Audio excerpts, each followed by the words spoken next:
উদ্দেশ্য হল আপোনালোকে গম পাইছে আমাৰ ভাৰতৰ প্ৰধানমন্ত্ৰী ডাঙৰীয়া দুবাৰকে জাতিৰ উদ্দেশ্যে ফোন নিকিনিবলৈ আহ্বান কৰিছে আৰু ইয়াৰ পৰিপ্ৰেক্ষিতে আমাৰ যিবিলাক ক্ষুদ্ৰ আৰু থলুৱা খণ্ড ব্যৱসায়ী আছে সমগ্ৰ ভাৰতবৰ্ষৰ লগতে একদম আমাৰ কমচে কম 50,000ৰ অধিক খণ্ডশিল্পী এই সাধাৰণ কামৰ লগত জড়িত সিহঁতৰ হাতৰ কাম নাইকিয়া হৈ গৈছে। দ্বিতীয়তে আৰু কেইটামান বিষয়ৰ ওপৰত আজি আমি প্ৰেছ মিট কৰিছোঁ। আমাৰ মহামান্য উচ্চ আদালতে সোণ চুৰিৰ তদন্তৰ নামত এটা গাইডলাইন বনাই দিয়া হৈছিলে, সেইটো আজিলৈকে পুলিচৰ ঊৰ্ধ্বতন কৰ্তৃপক্ষই কমচে কম আমি বহুত বাৰম্বাৰ জাননী দিয়াৰ পিছতেও তেওঁ আমাক এই গাইডলাইনটো ফ'ল' কৰা নাই। আৰু তৃতীয়তে আমাৰ থলুৱা খণ্ডশিল্পীৰ আজি যেনেকৈ 18 কেৰেট সোণা 14 কেৰেট সোণা গভৰ্ণমেণ্টে এপ্ৰুভ কৰিছে, ইয়াৰ কাৰিকৰী মান দক্ষতা উন্নয়নৰ বাবে আমি অসম চৰকাৰৰ সাহায্য বিচাৰিছোঁ। ট্ৰেইনিং দিয়াৰ ব্যৱস্থা যাতে অসম চৰকাৰ কৰে আৰু প্ৰধানমন্ত্ৰীৰ আপিল কৰাৰ পিছত আমাৰ খণ্ডশিল্পীৰ হাতৰ কাম নাইকিয়া হৈ গৈছে, এইটো খাব নোৱাৰা অৱস্থা হৈ গৈছে আৰু আমি এককালীন এটা সাহায্য আমাৰ খণ্ডশিল্পীক থলুৱা খণ্ডশিল্পীক দিব লাগে বুলি আমি অসম চৰকাৰক আমি আবেদন জনাইছোঁ।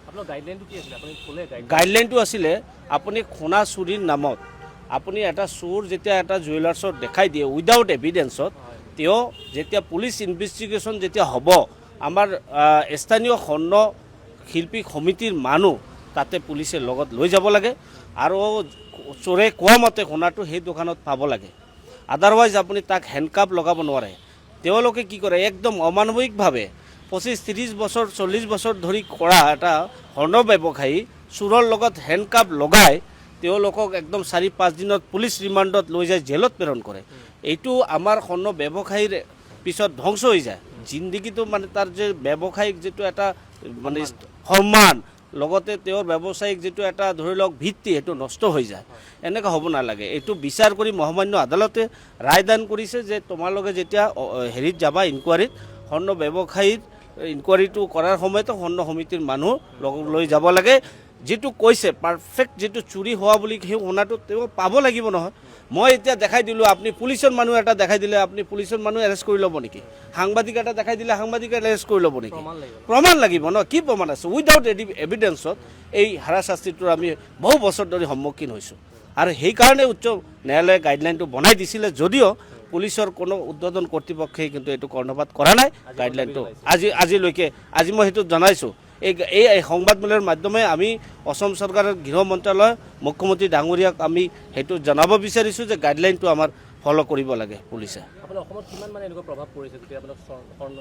বহুত প্ৰভাৱ পৰিছে। আপোনাৰ ডাঙৰ যিবিলাক বনিয়া যিবিলাক ৰেডিমেড শ্ব'ৰুম আছে তেওঁলোকৰ হয়তো প্ৰভাৱ পৰা নাই, কিন্তু আমি যেতিয়া কৰ্ম কৰি খাওঁ থলুৱা খণ্ডশিল্পী আমাৰ বহুত প্ৰভাৱ পৰিছে। একো কাম নাই, ৰাতিটো একো বজাৰ কৰিব পৰা অৱস্থাত নাই, পইচাই নাই, কাম নাই হৈ গৈছে। বহুত প্ৰভাৱ পৰিছে। 50,000ৰ ওপৰত আমাৰ খণ্ডশিল্পী আমাৰ এই ব্যৱসায়ীৰ লগত জড়িত আছে।